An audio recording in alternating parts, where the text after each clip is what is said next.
Russian KGB का agent था Yuri बेजमेनेव, जो 70 के दशक में भारत में पत्रकार बनकर रहता था। उसने लिखा है कि कैसे भारतीय संस्कृति को तोड़ने का बाकायदा एजेंडा दिया गया था, और उसने कहा था वो एजेंडा देने के लिए हमें उसको स्टडी करना था। मैंने स्टडी की तो मैं उसका मुरीद हो गया, और ये मेरे लिए इतनी खतरनाक बात थी कि अगर ये बात लीक हो जाती तो मुझे तुरंत निपटा दिया जाता। और उसने ये लिखा है, first stage 15 to 20 years stage of demoralisation.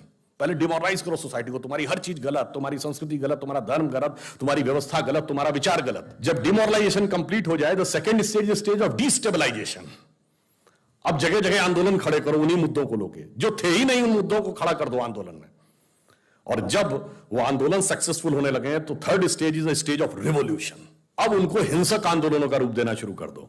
And fourth stage is stage of normalisation, उसने कहा है कल थी। और इसीलिए मैंने बात पहले भी कई बार कही, 1970 के बाद से एक पिछले 50 साल की मूवी बताइएगा जिसमें भगवा वस्त्रधारी को पॉजिटिव रोल में दिखाया गया हो।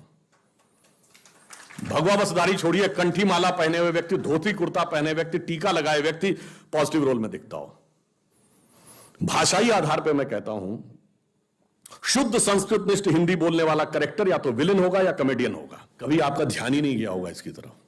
विनोद खन्ना जी का देहांत हो गया, बहुत पुरानी उनकी एक फिल्म थी ना जिसका गाना था, प्रिय प्राणेश्वरी यदि आप हमें आदेश करें तो प्रेम का हम श्री गणेश करें।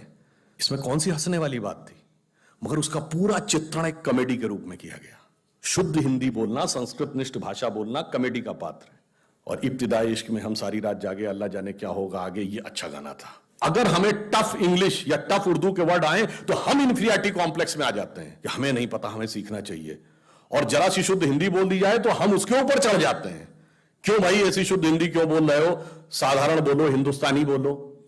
ये सब हमारे दिमागों में भरा गया। और ये मैं आपसे कैसे बताना चाहता हूं, इसको कभी आप गौर करिएगा। 57 की मूवी है मदर इंडिया, उसका जो विलन है कन्हैया लाल, जो फिल्म में सुखी लाला बना है, वो जिस सीन पे नरगिस रेप अटेम्प्ट कर रहा है उससे पहले देवी जी की आरती कर रहा है। 1985 की मूवी है राम तेरी गंगा मैली, उसमें जब वो हीरोइन जाती है और बनारस के घाट पर एक पंडित जी से वो मांगती है मदद, तो उसको घर ले जाते हैं और उस पर रेप का अटेम्प्ट करते हैं और उसके बाद ओम नमः शिवाय बोलते हैं। 2010 की मूवी है दबंग, जिसका विलन है छेदी सिंह। वो जब चुलबुल पांडे को मारने का हुक्म देता है तो उससे पहले हनुमान जी की मूर्ति के सामने दंड बैठक कर रहा है।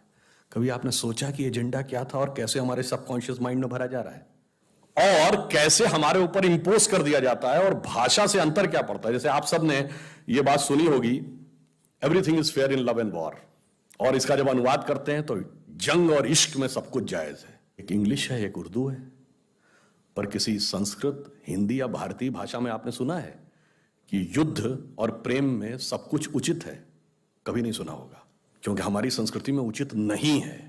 युद्ध का एक धर्म है और प्रेम का एक समर्पण। अगर आप ये कह देंगे जो कहते थे everything is fair and love and war, तो वहां आतंकवाद भी होने लगा, क्योंकि फिर वो भी जायज है।